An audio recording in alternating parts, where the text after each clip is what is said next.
कर्ज मतलब ना वफाही तो असुटने तुम सफा या सुटने तुम सफा कसी तो मख्तनुटे ने अंसिवा हो ने अंसिवा कर्ज मतलब ना वफाही तो हसुटने तुम सफा या सुटने तुम सफा कसी तो मख्तनुटे ने अंसिवा हो ने अंसिवा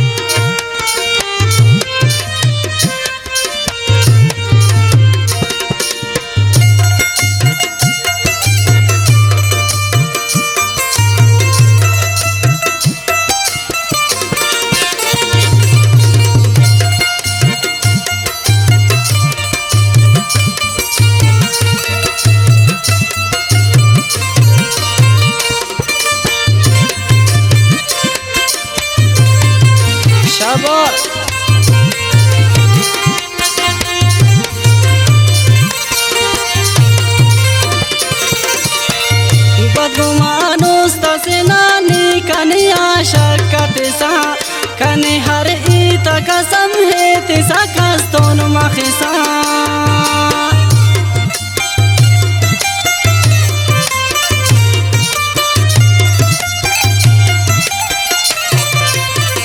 अर्जाई उस तसनानी कनिया शक्कत सा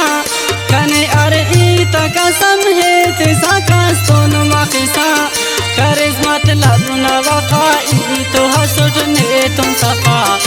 या सुटने तुम सफा कसी तो मख्तनुटे ने अंसिवा हो ने अंसिवा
खुशी खंतौर जिंदगी टी अखबास दो का खनाट ने अंबर बेवफा से किलते ने ईदा खसुशाट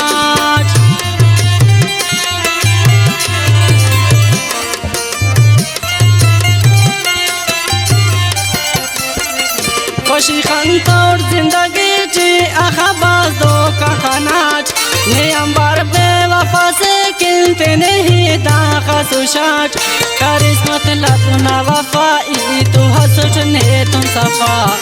या सुटने तुम सफा कसी तो मख्तनुटे ने अंसिवा हो ने अंसिवा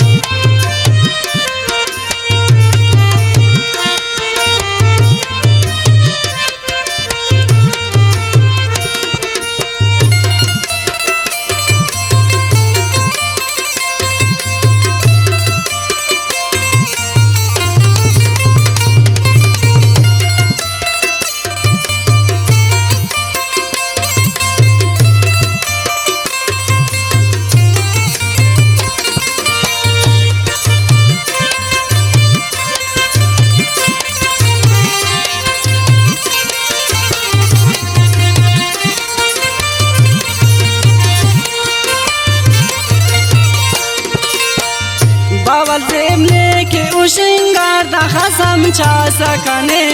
खाना उस्तने तुम सफाए अर्जाई पा सकने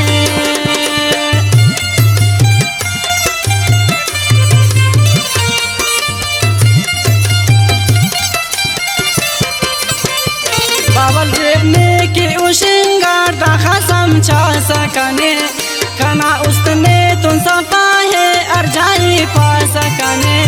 करिस मतलब ना वफाई तो असुटने तुम सफा या सुटने तुम सफा कसे तो मख्तनुटे ने अंसिवा हो ने अंसिवा